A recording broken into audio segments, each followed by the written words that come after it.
Selamat pagi anak-anak, salam sehat selalu.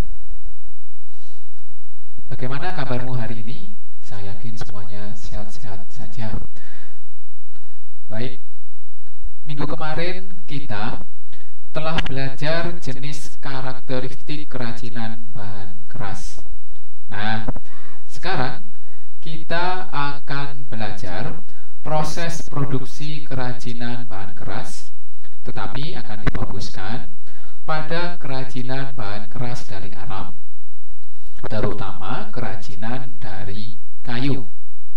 Baik, kamu ambil buku prakaryamu dan buka halaman 16. Kerajinan kayu. Produk kerajinan yang dihasilkan dari kayu sangat bervariasi mengikuti teknik pembuatan dan tekstur kayunya.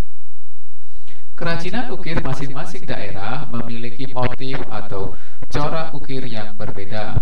Setiap motif mempunyai nilai keindahan dan keunikan, serta makna simbolis yang penuh perlambangan, dan juga nasihat. Beberapa daerah yang dikenal ukirannya atau pahatannya adalah Jepara, Yogyakarta, Cirebon, Bali, Toraja, Palembang, Kalimantan, dan masih banyak daerah lainnya. Kayu-kayu yang tergolong keras dapat dibuat karya kerajinan dengan teknik ukir dan pahat. Selain itu juga dapat dengan teknik tempel atau sambung, baik dengan perekat maupun paku. Proses mengukir dan memahat diawali dengan yang biasanya dilakukan, yaitu membuat skets terlebih dahulu di atas kayu, lalu kayu dipahat dengan menggunakan alat pahat dan pemukul yang terbuat dari kayu. Berikutnya, yang pertama, bahan produksi pembuatan kerajinan bahan kayu. Bahan utama yang digunakan dalam pembuatan kerajinan ini adalah kayu. Jenis kayu yang dapat dipilih dan disesuaikan dengan rancangan. Misalkan pada gambar yang A itu kayu, saya lihat itu kayu jati. Berikutnya ada lem kayu super, dan berikutnya cat kayu yang beraneka warna. Yang kedua, alat produksi pembuatan kerajinan kayu. Peralatan kerajinan bahan kayu diantaranya gergaji kayu, pahat, cukil, palu, kuas, amplas, dan beberapa mesin seperti mesin bubut, mesin pemotong kayu, dan sebagainya. Di situ ada yang bagian A itu gergaji, yang B itu pahat, yang C itu palu, yang D itu cukil, sedangkan yang E itu amplas, yang F itu kuas untuk mewarna, yang G itu mesin bubut, dan yang H adalah mesin potong. Yang ketiga, produk kerajinan kayu. Bahan keras kayu telah banyak diproduksi pengrajin dan seniman di berbagai daerah menjadi kerajinan yang kreatif dan berkualitas tinggi, serta telah menjadi unggulan produk Indonesia.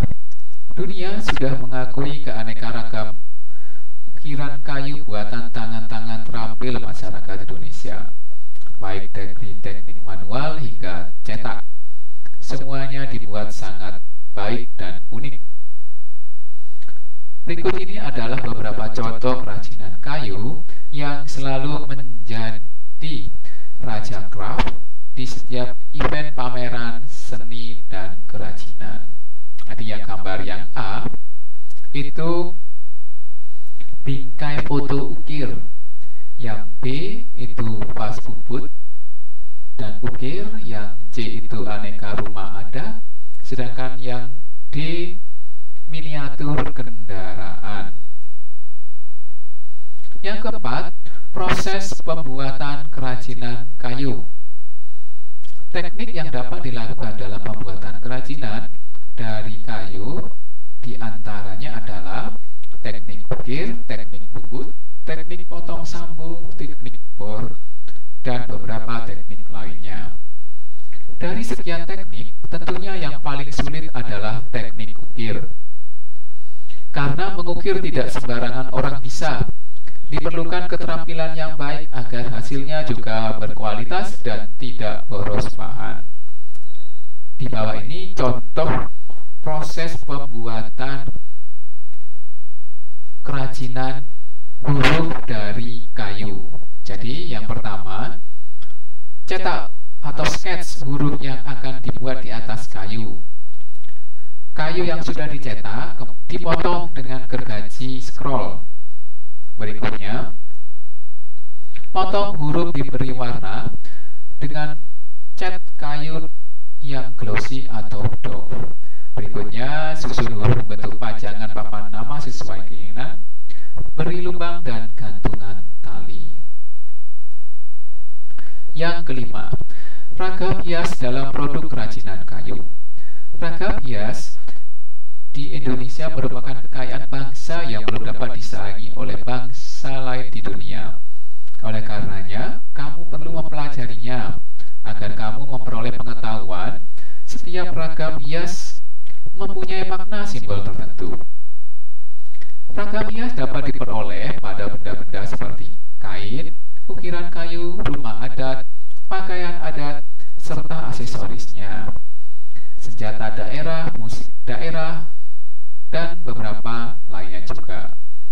Amatilah ragam hias Nusantara yang ada di bawah ini di slide berikutnya. Dan selanjutnya, nanti kalian dapat mencari sendiri mengenal ragam hias yang ada di daerahmu masing-masing, agar kamu dapat mengenal lebih jauh ragam hias daerah asalmu. Berikut ada dua contoh yang saya sajikan. Yang pertama, ragam hias dari Toraja, Sulawesi Selatan. Masing-masing memiliki makna dan makna simbolis. Jika diartikan secara global atau semuanya, melambangkan nilai-nilai budaya dalam kehidupan warga Toraja yang harus mematuhi larangan adat dan mencintai alam tempat tinggal.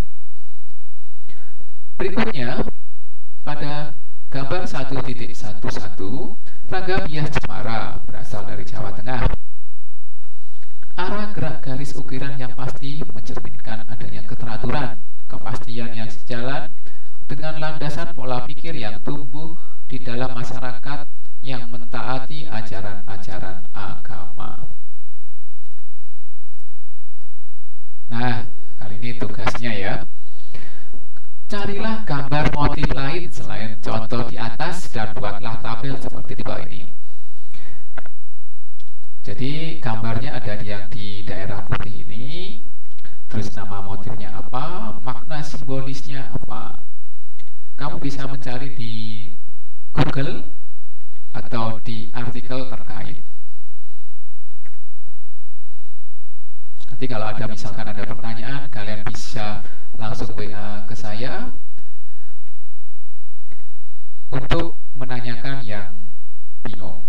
Baik, terima kasih. Sampai jumpa lagi. Nanti saya tunggu tugasnya untuk dikirimkan di WA saya. Terima kasih. Selamat